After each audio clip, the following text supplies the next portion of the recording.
So వ్యూవర్స్కి నేను ఒక మాట చెప్పాలి. ప్రభల తీర్థం కోనసీమలో 450 ఏళ్ల నుంచి కొనసాగుతున్నటువంటి ఒక సంప్రదాయం. దేవుడికి సంబంధించి రథాలని తీసుకుని అలా వెళ్ళి సామూహికంగా జరుపుకునే ఒక పూజా కార్యక్రమం, ఒక జాతరలా జరుగుతోంది. దాన్ని హైదరాబాద్లో ఉన్నటువంటి అపర్ణ సరోవర్కి తీసుకొచ్చి 2016 సంవత్సరం నుంచి పెద్ద ఎత్తున ఒక సామూహికంగా హైదరాబాద్లో పల్లె జాతరని జరుపుతున్నారు. చందన గారు, ప్రతి సంవత్సరం ఆ నెంబర్ పెరుగుతూనే వస్తోంది.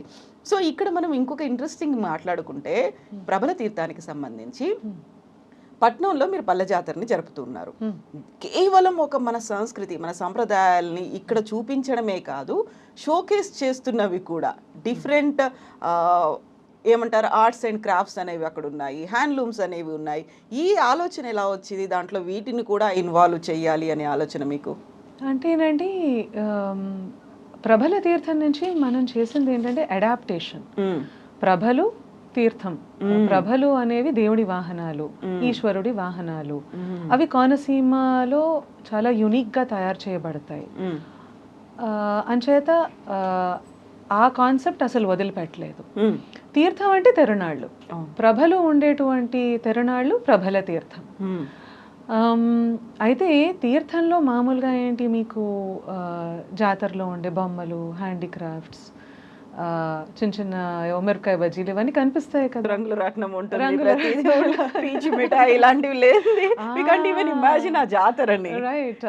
ఆ గంట కొడుతూ ఆ సోన్ పాపడి అమ్ముతూ ఉంటారు కదా. నాకు రీసెంట్ గానే తెలిసింది, హైదరాబాద్ లో దాన్ని బుడ్డికే బాల్ అంటారు, వైట్ గా ఉంటుంది కాబట్టి. సో గ్రామీణ వాతావరణంలో ఒక్కొక్క రకమైనటువంటి విశేషం, ఎనర్జీ అనేది తీసుకున్నామండి. ఇప్పుడు మనం జాతర ఎక్కడైనా చేస్తూ ఉంటే, సరే ప్రభల తీర్థం చేసే చోట్ల ఏంటంటే దుక్కి దున్నినటువంటి పొలంలో చేస్తారు, అది కరెక్టే. కానీ మామూలుగా ఎక్కడైనా జాతర జరుగుతూ ఉంటే ఏం చేస్తారు, ఆ నేలంతా చదం చేసేసి మొత్తం అక్కడ శుభ్రం చేసేస్తారు. జరంగానే ఏమవుతుంది, ఊళ్ళో పిల్లలందరూ వచ్చేసి ఆడేసుకుంటారు, సాయంత్రం మగవాళ్ళు అందరూ వచ్చేసి ఏదైనా ఆడుకుంటారు, కుర్రాళ్ళు అందరూ ఏదో కర్రాబెళ్ళ అవి ఆడుకుంటారు, ఆడవాళ్ళు కూడా సరదాగా ఏదో కాసేపు వెళ్ళి చూసొద్దామని వెళ్తారు కదా. సో ఎక్కడైనా ఒక ప్లేస్ రెడీ అయ్యింది అని అంటే ముందు మనం చేసేదేంటి, ఆటలాడుకోవడం. అంచేత పాత పల్లె ఆటలు. ఏఐ జనరేషన్లో, ప్లే స్టేషన్ ఉండే జనరేషన్లో పాత పల్లె ఆటలు ఇంత ప్రాచుర్యం పొందుతాయని నేను కూడా ఊహించలేదు. ప్రవేశపెట్టాను కానీ. అలాగే ఏంటంటే వచ్చిన ఆడవాళ్ళందరినీ గౌరవిస్తూ, అమ్మవార్లుగా గౌరవిస్తూ కాళ్ళకు పారాణి రాస్తాం. ట్రెడిషనల్ కుకింగ్ మెథడ్స్, కట్టెల పొయ్యి మీద ఆరు బయట సూర్యుడు కిరణాలు పడుతూ ఉండగా కట్టెల పొయ్యి మీద పాయసం వండి అందరికీ వేడి వేడిగా మనం వడ్డిస్తాం.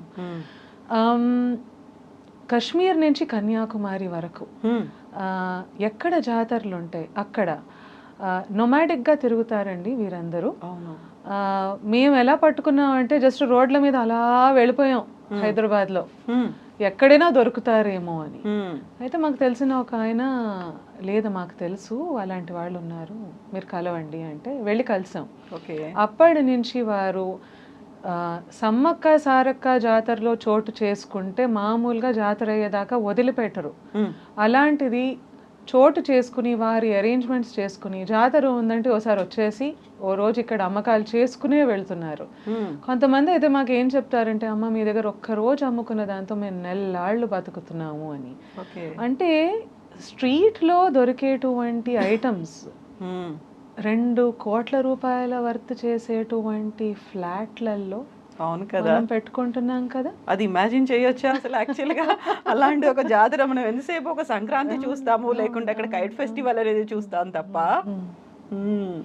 సో మెయిన్ ఇక్కడ పాయింట్ ఏంటంటేనండి, చేనేత హస్తకళలు ఇవి హ్యాండ్ మేడ్ ఐటమ్స్, అవును, చేతి కష్టం.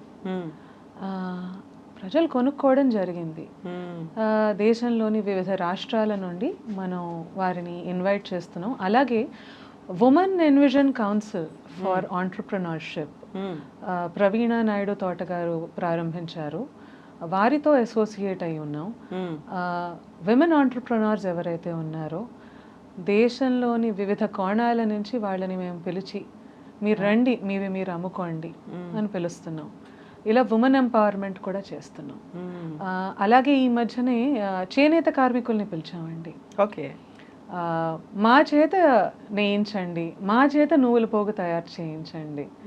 సో రాత్రి అయ్యేసరికి మా అపర్ణ సరోవర్ తయారు చేసినటువంటి వస్త్రం నువ్వుల పోగా ఉండ, అది it is a beautiful thing. అంతేకాదండి, ఇది కుల మత భేద ప్రాంతాలతో అసలు ఏ విధమైనటువంటి సంబంధం లేదు. ఒక క్రిస్టియన్ ఫ్యామిలీ వచ్చి మా దేవాలయం ఏదైతే మేము నిర్మిస్తామో ఆ దేవాలయాన్ని నిర్మించడానికి వారు ముందుకు వస్తా ఉన్నారు.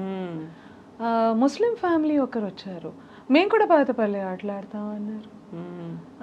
మరి ఎక్కడో కలకత్తా నుంచి ఎవరో ఫ్లై అయ్యి వచ్చి అక్కడి నుంచి వచ్చినటువంటి చక్కటి చేనేతలు అమ్ముతున్నారు.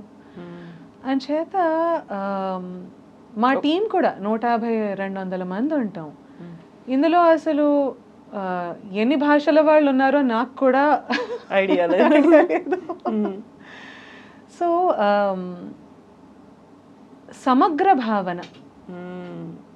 సమగ్ర భావన అనేది తీసుకొచ్చినప్పుడు